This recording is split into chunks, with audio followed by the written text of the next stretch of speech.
Be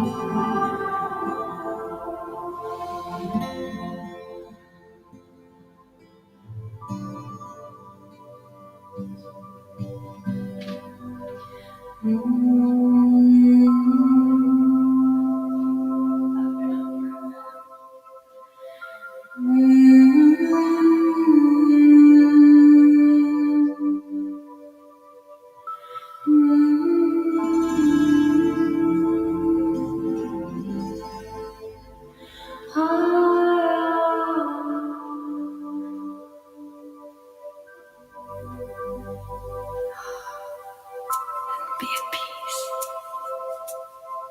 No matter what is going on around you, be at peace. And rise. Rise into love, into light. Rise into the knowing of who you are.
Come together, heart and soul, as we love together. Young and old, we will sing together, together in one song.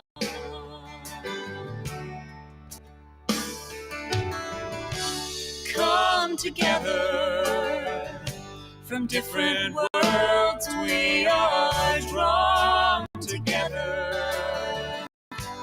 In our own way we can pray together. Together we are strong.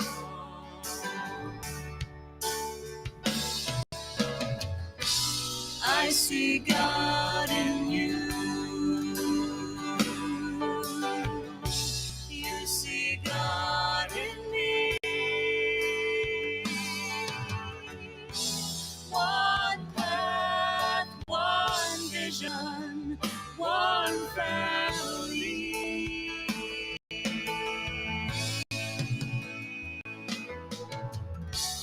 Come together, dreams and hands we will join together to build a place we can grow together. Together we are whole.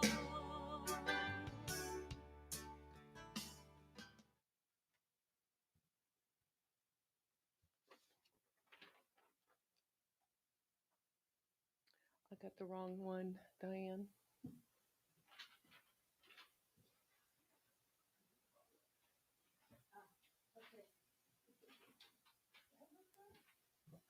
Yeah, it's not enough light, I don't think. Good morning, everyone. Welcome to Scottsdale Center for Spiritual Living. I'm Valerie Barnhart, and today is a very special day for us. We have a very wonderful speaker coming up here. And if this is your first time joining us, welcome. For all of you online, we welcome you as well. If you haven't signed up for our Mindful Mondays, please be sure to do that online or back in the lobby. And you'll keep updated on our today's service and what's going on here at the center. You can also follow us on Facebook and Instagram and YouTube, which I think that's what all you folks are doing online there. And thank you and welcome again. As a growing community here at Scottsdale Center for Spiritual Living, we are a very vibrant community, and we have a purpose and a mission statement. So if you'd like to join us for that, please repeat with me. Our mission is to provide spiritual tools for personal and community transformation. Our vision is a world that works for all. Our purpose is to awaken to our spiritual magnificence, and so it is. Thank you very much. And now we're going to share our gratitude. Does anybody have anything to be grateful for today? I'm grateful for everybody showing up here today. Diane? I'm just grateful that this summer is about 12 to 14 degrees cooler every day than it was last year. Cooler weather. Yeah, very, very good. Yes, absolutely. Yeah. Yeah, thank you, Diane. Anyone else? I'm grateful for my Thursday, Friday off this week. All right, great. I hope you enjoyed your days off. Oh, okay. We'll enjoy that. Right now, we're going to have our blessing song.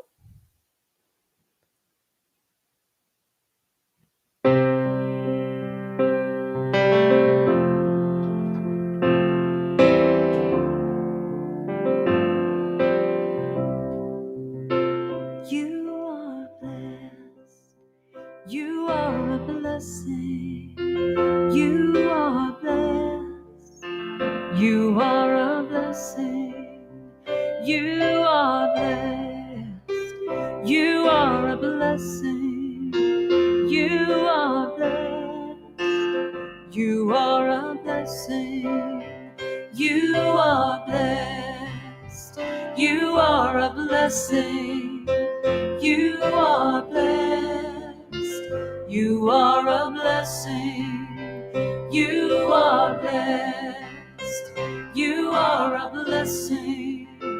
You are blessed. You are a blessing. You are a blessing. You are a blessing. Good morning. Some announcements for today. It's still time for our back to school supplies, where we help Scottsdale's kids who need help in getting school supplies. And we join in with many others to collect backpacks and school supplies in partnership with Scottsdale community partners. Today we have some instances out there of people who've actually brought supplies again. You can do that. Today's the last Sunday, but you can write a check. And if you want to write a check for school supplies, just write on the envelope or the bottom of the check for school supplies. So we'll know that it goes to that donation. Thank you so much. We're always an active partner, and we really like doing that. Today's the final day. We have an opening on our video team. If you're interested in serving behind the camera on Sunday, please see Jim for more information. Our next grateful gathering, where we earn money for our Scottsdale Center and have fun, is coming up in 3 weeks at Reverend Jill is again hosting Glow Putt and Sweet Treats.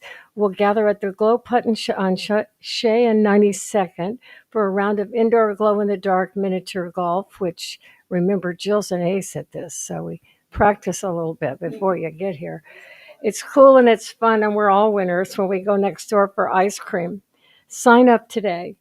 All proceeds of your $25 a ticket support us here at Scottsdale CSL. And your day includes golf and ice cream, limited to 20 people, who are usually a lot of fun. Today is our final movie of the month for Scottsdale Summer CSL. After service, if you're free today, we'll pop some corn, pull out some drinks, and start the show. This week's show is Interstellar, starring Matthew McConaughey. And here's a brief clip.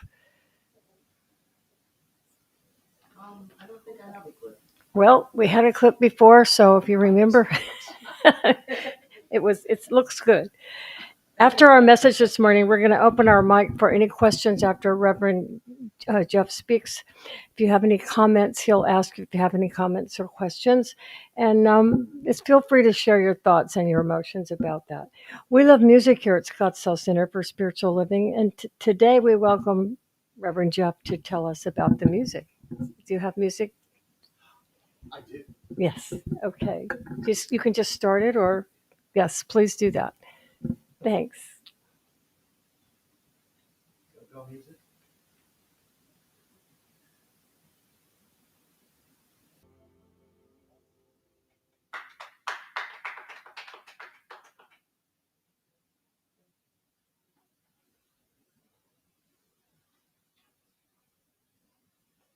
I have the pleasure of introducing our speaker today. Reverend Jeff Hargis is a heart-centered minister. He's dedicated to guiding others on the journey of spiritual awakening and wholeness.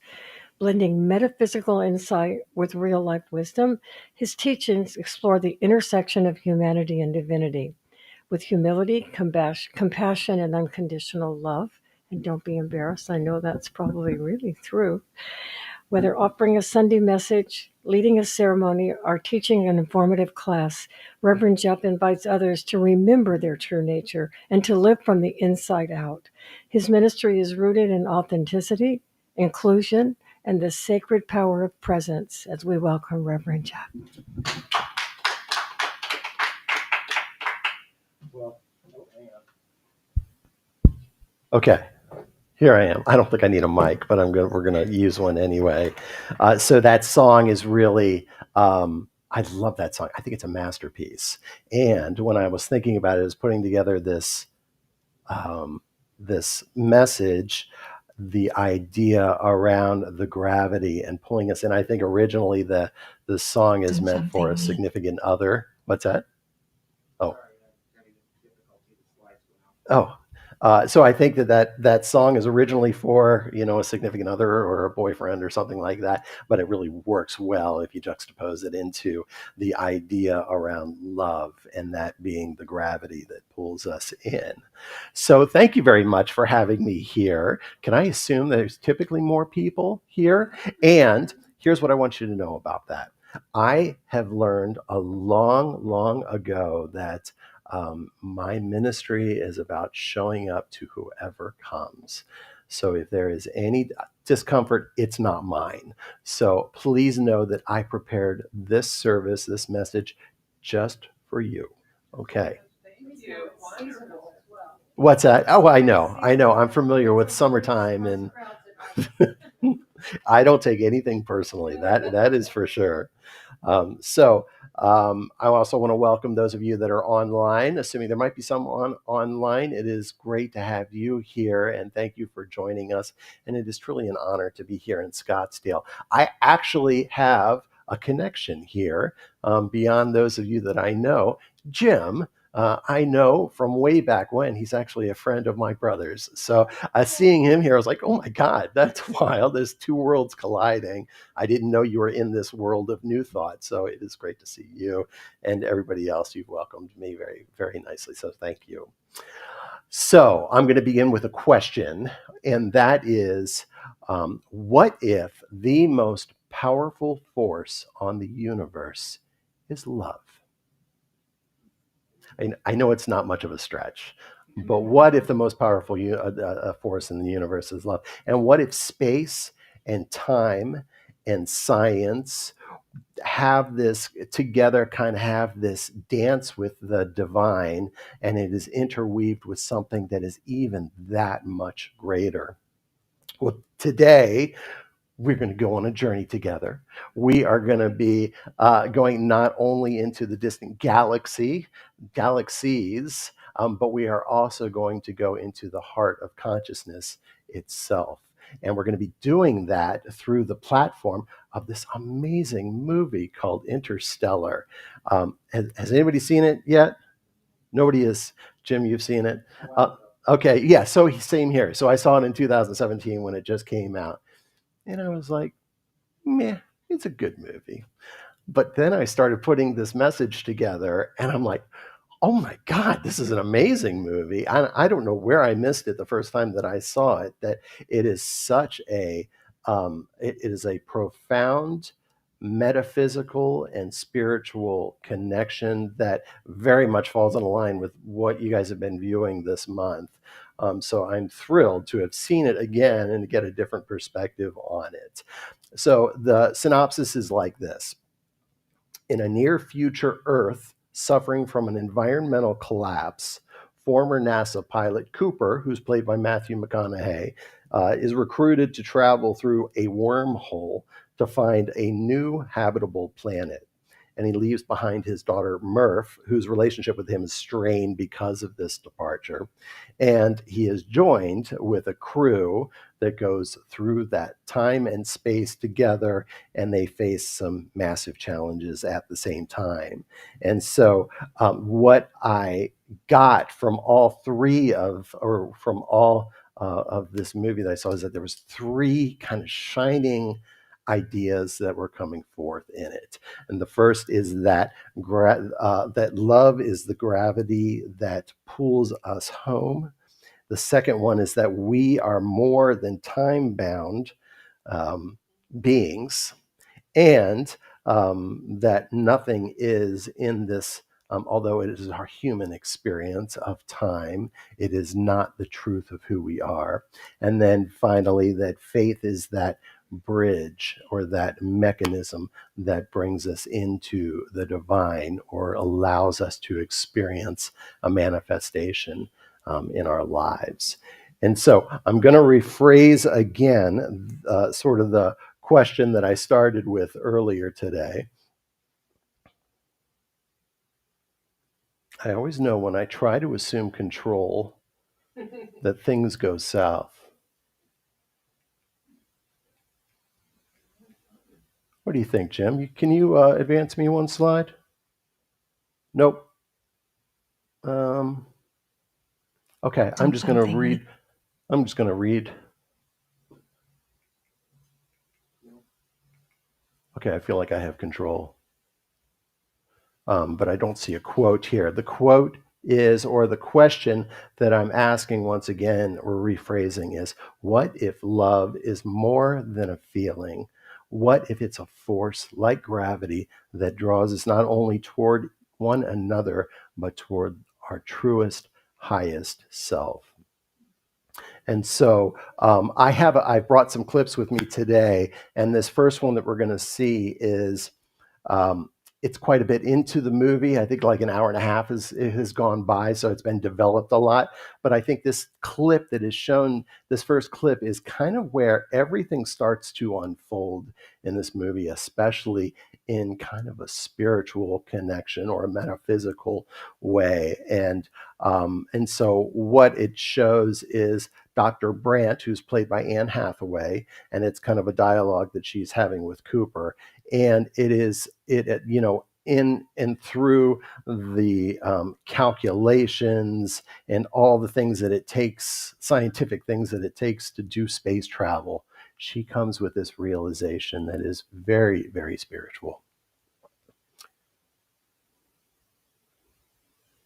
Isn't something we invented. It's observable, powerful.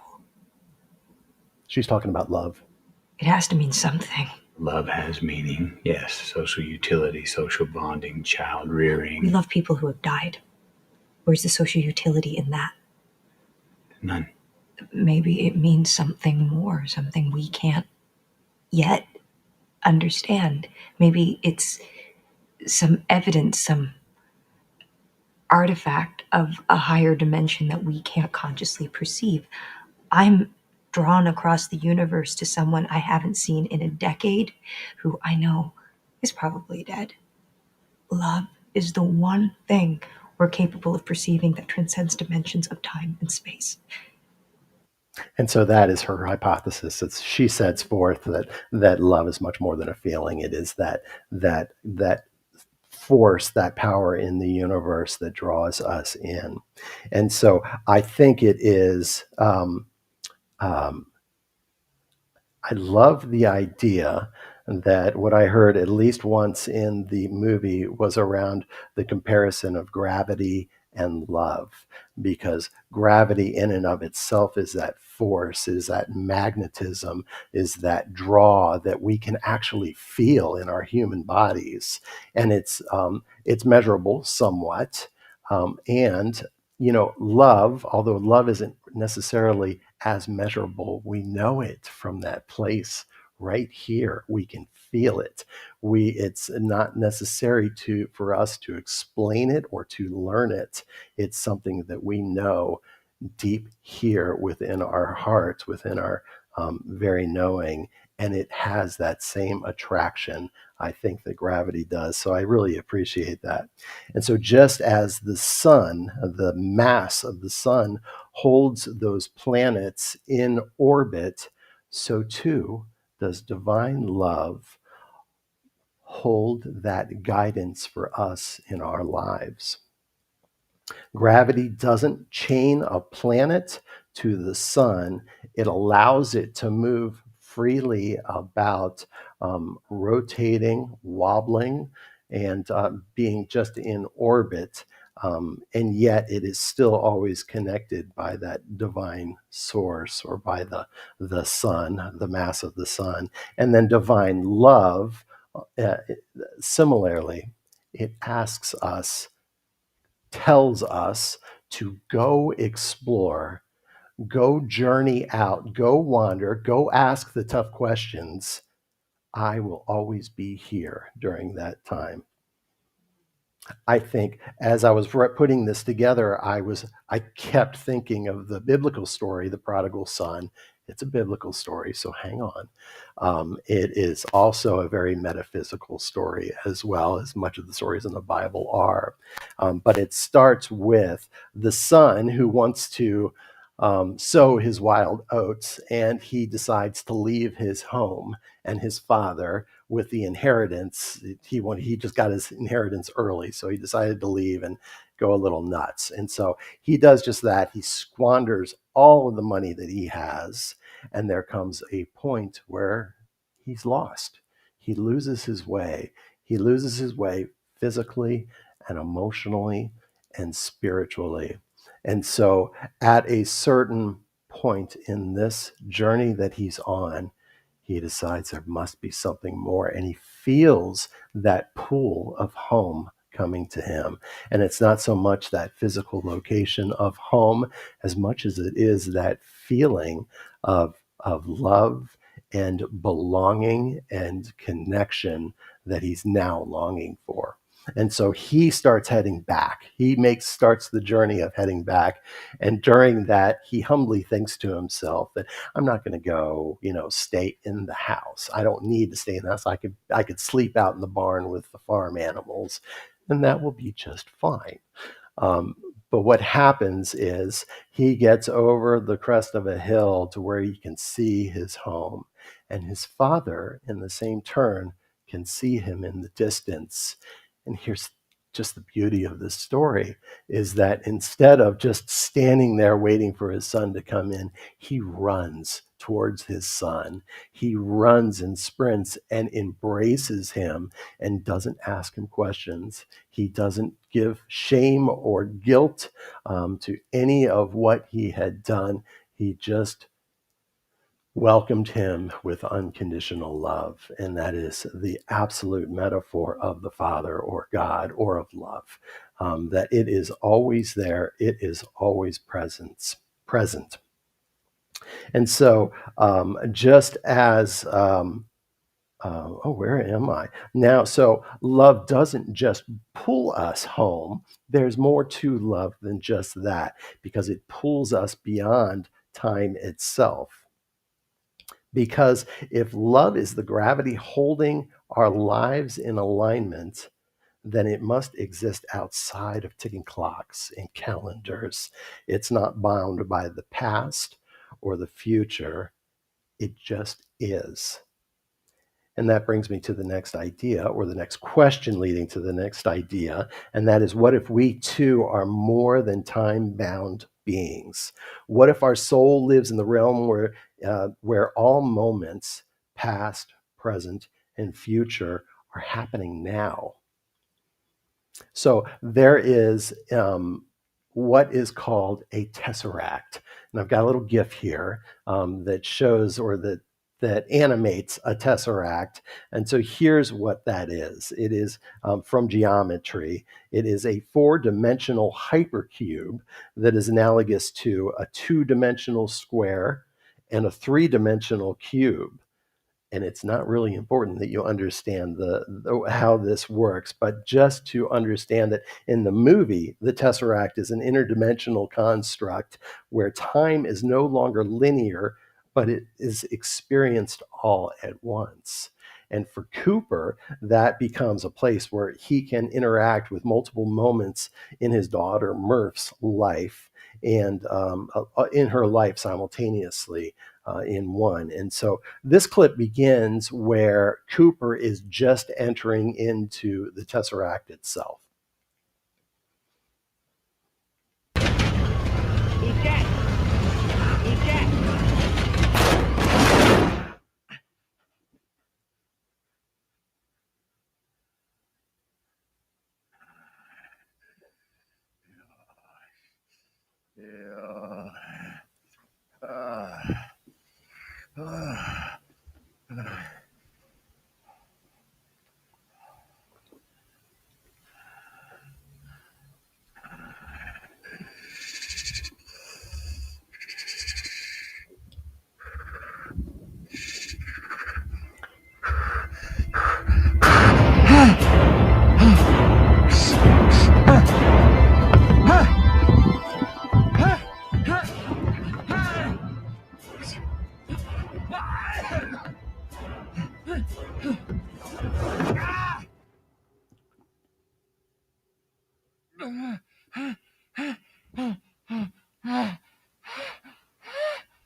No, no, no, no, no, no, no, no! Murph!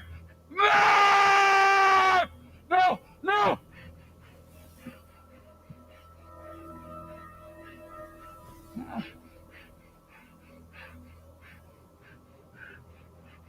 Ah! Ah! So the frustration with with McConaughey's character is that he is witnessing his daughter in different time places, but he can't yet connect with her anyway. Although he's trying to, he can't quite connect with her. Yet, so he's seeing Murph in different time and different time zones or different places in her life. And this is what it brings to me is this metaphor that our prayers and our intentions are like a spiritual tesseract, in that when we enter into an intention or a prayer, we are creating these ripples in consciousness. We're creating these ripples in the law itself that will, in divine time, reach our intended purpose. And so, what I thought about when I was thinking about this is that next month is the anniversary of Hurricane Katrina hitting the Gulf, and it was a very significant thing for me. I was still here in Arizona, but I remember it was during a time that I was just being introduced to New Thought. I was going to a center, and I was right in the middle of a foundations class that had I was like halfway through it, and I remember that my intention when I got into that foundations class was about healing my relationship with my father, and so I was doing some work around that. We'll put that in our pocket and hold on to it for a second. So when Hurricane Katrina hit, I remember watching it on television and being so frustrated because it seemed like there were these people on their roofs and there were helicopters taking videos, but it appeared like nobody was helping them. They even had these signs on their roofs, especially the lower Ninth Ward. It was just totally flooded and just rooftops were sticking out. And so it was frustrating for me to sit there and watch it and go, what is going on? Why aren't they helping them? And so then that still small voice, or maybe even a little louder than that, came to me and it said, well, why don't you get off your chair, off your ass, and go serve? Go serve them. Go there and help out yourself. So it started this process of intention and prayer that I stepped into also as part of that foundations class. That this is what I want to do. I really want to be there. And what I found is that a lot of time had expired. I didn't just say a prayer and it didn't just unfold and happen. It felt like maybe about a year or a year and a half had gone by, but yet I was still holding that place of faith, knowing that something was going to make itself available. So fast forward, and my father calls me. And he says he wanted to talk about The Secret. It had just come out at that time, and he wanted to talk about it because he knew that I was in the philosophy and it was relevant to me. But during our talk, I asked him what he was up to, and he said, "Well, the Unitarian church I belong to is gearing up to go to New Orleans to do service work." And I'm just getting goosebumps right now thinking about it. And I was like, "Oh my God, Dad, can I go with you?" And that started the whole thing unfolding for me. And so my point of that is that I had seen with and put forth my intention of going. I even, I asked my mom to sponsor me, and she was a hard no. I went to our center, New Vision Center, and said, "Would you guys be interested in that?" And it didn't align with the center. But finally, this came forth and revealed itself to me. And so it is a wonderful story for me in that not only was there this initial intention that I had, but there was something deeper that was going on that the divine or the source had intended for me to do, and that was my connection with my father. And I was there. I ended up going there three times in 3 years, and every time I was meeting with my father, and we discovered this way to communicate with each other because we're both handyman, but we suck at communicating, but we found this language that we can communicate with each other, and so it started this process of healing for me. We didn't address any issues, and I don't know if there were specific issues to address. There was just a connection that took place that I hadn't considered, but that the divine had some intention into. That leads me to my last point, and that is around faith, and the faith of faith being that bridge that directs us into those intentions that we have. In the movie, there is an intention with Cooper's daughter Murph.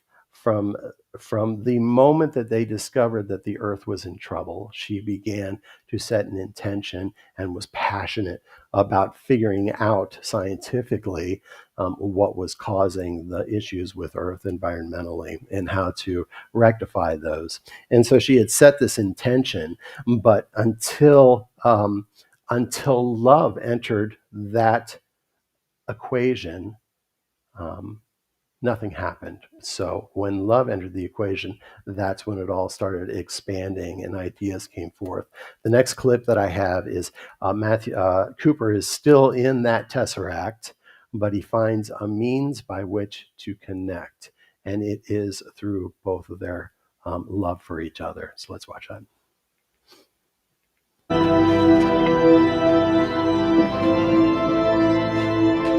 Roger Morse's dot dot dash dot. Dot dot dash dot dot dash dot dot.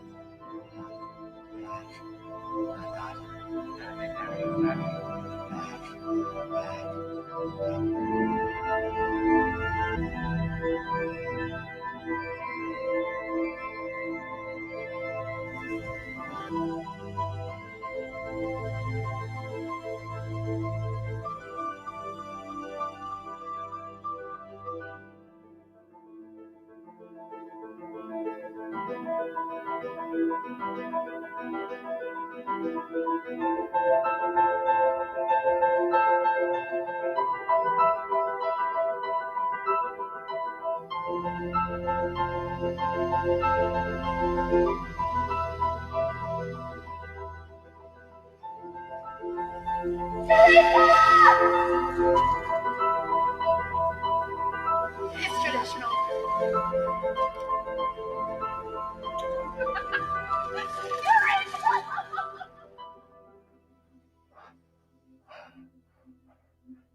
Did it work? I think it might have. How do you know? Because the bulk beams are closing the tesseract. Don't you get it yet, Tars? They're not beings. They're us. What I've been doing for Murph, they're doing for me. For all of us. Cooper, people couldn't build this. No, not yet. One day. Not you and me, but the people. The civilization that's evolved past the 4 dimensions we know.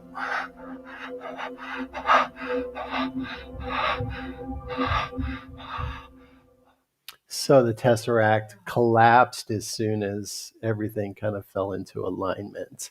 But the point here is around Murph's and Cooper's faith of not only finding the equation, which is what Cooper was sending forth, or ideas around the equation that Murph later developed, but it was all in that faith. And whenever I think about faith, it is always something that we work through in the unknown, that we work through with that confidence that everything is in perfect alignment. And I always think of a labyrinth when I think about faith. That you all know what a labyrinth is, right? So when we are walking that labyrinth, if we stop and look at the whole picture of it, it can be overwhelming because it's so huge. It's just this big giant maze, it looks like. But if we actually look directly in front of us and take one step at a time through that, even though we can't see the whole picture, we end up in the middle. And so that is what faith is to me. I always think in that direction. So love isn't just a feeling. It is a force that pulls us home at all times. It is always there. We simply need to open up to it, to discover it. And that we are absolutely more than time-bound beings. Time is just a human construct, and we are much, much more than that. At our souls, there is no linear progression. There is that oneness that comes forth, and it is through this faith that we guide ourselves in and through some of the what appear to be journeys and challenges and conflicts. And when we can take a step back and look just one step before us and know that we are being guided into that center point of the labyrinth or our lives, then it all comes to fruition. So allow love to guide you. Let faith keep us strong. And know that whatever you are, wherever you are on your path, you are never far from home. Let's pray it. Let's pray it out.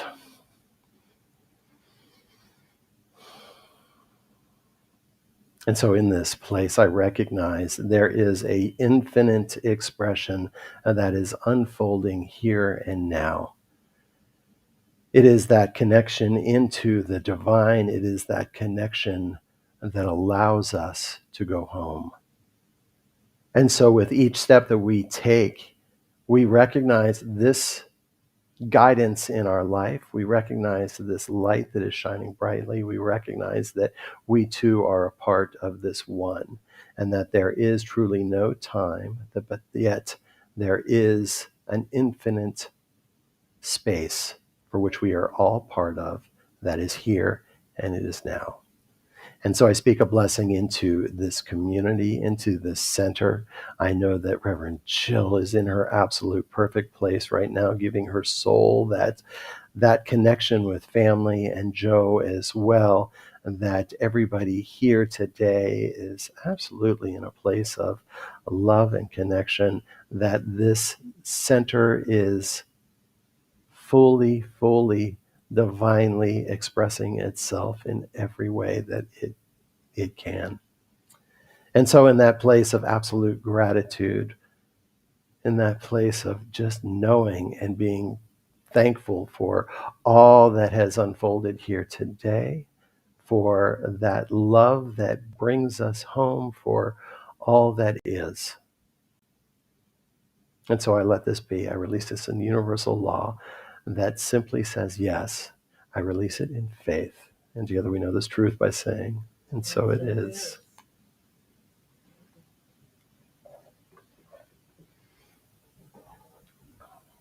Has unfolded me, it has revealed to me life's nothing less than sublime. With every thought I make, every last breath I take, may I be gracious and kind. Love, I invite you to open up this heart of mine.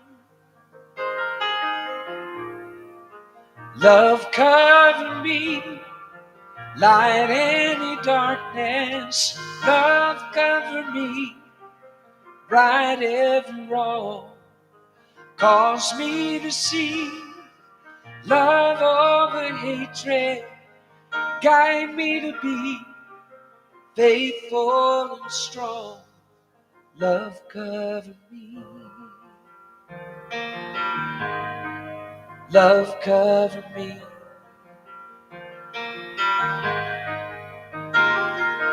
Kindness wash over me. Make me a symphony.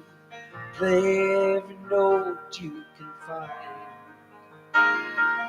Make me reverberate, gently deactivate, slowly flow out of my mind. Find me a melody, dance and let my anthem be. Love, cover me, light any darkness. Love cover me, right every wrong. Cause me to see love over hatred. Guide me to be faithful and strong. Love cover me. Love cover me.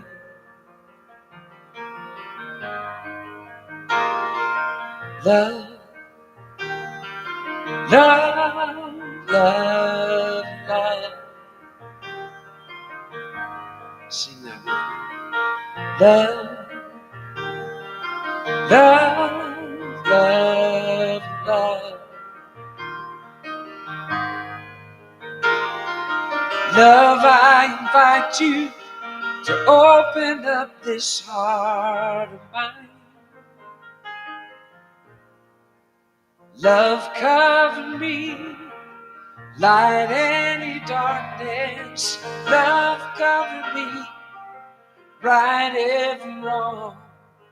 Cause me to see love over hatred, and guide me to be faithful and strong. Love cover me. Love cover me. Love cover me. Love cover me. Love cover me.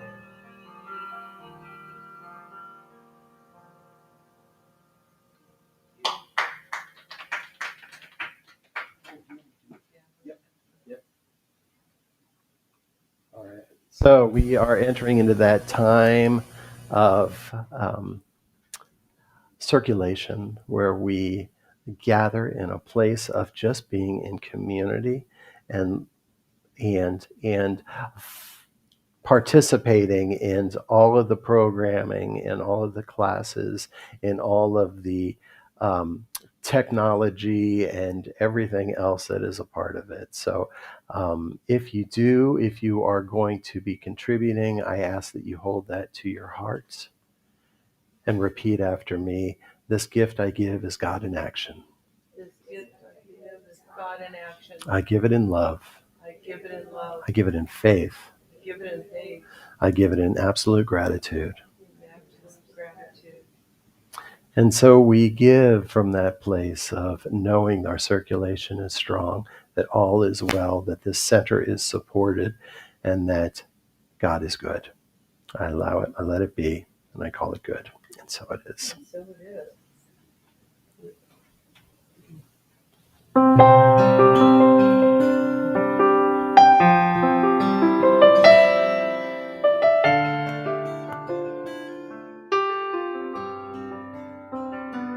Gratitude before me, gratitude behind me, gratitude to the left of me, gratitude to the right of me, gratitude above me, gratitude below me, gratitude within me, gratitude all around me.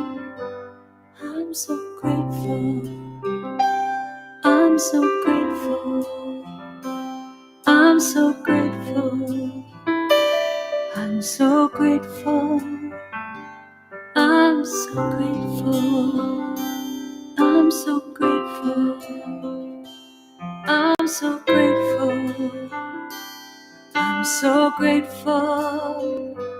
Gratitude before me, gratitude behind me, gratitude to the left of me, gratitude to the right of me, gratitude above me, gratitude below me, gratitude within me, gratitude all around me. I'm so grateful, I'm so grateful, I'm so grateful, I'm so grateful, I'm so grateful,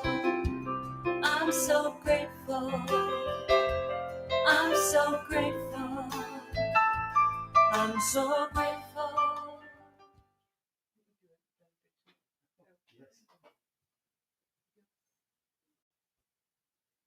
And so we receive this offering in that pure place of gratitude for all that it provides. We receive it knowing that there is a stewardship that takes place with this, that all is done according to the plan of the divine, that this is used in the spirit that it was meant for. I release this word. I allow this circulation to continue its work. And so it is. What's next? You are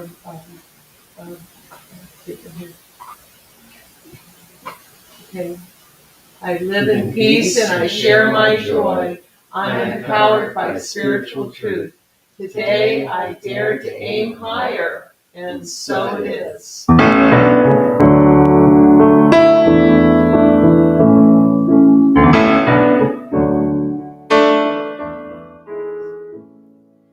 Let there be peace.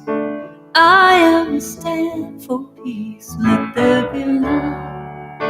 I am a stand for love. Let there be joy. I am a stand for joy. We are making a new world now. Let there be peace. I am a stand for peace. Let there be love. I am a stand for love. Let there be joy. I am a stand for joy. We are making a new world now. Let there be peace. I am a stand for peace. Let there be love. I am a stand for love. Let there be joy. I am a stand for joy. We are making a new world now. Let there be peace. I am a stand for peace. Let there be love. I am a stand for love. Let there be joy. I am a stand for joy. We are making a new world now. Let there be peace. I am a stand for peace. Let there be love. I am a stand for love. Let there be joy. I am a stand for joy. We are making a new world now. Let there be peace. I am a stand for peace. Let there be love. I am a stand. I'm gonna stand up for joy. I am a stand for joy. We are making a new world now. We are making a new world now. We are making a new world now.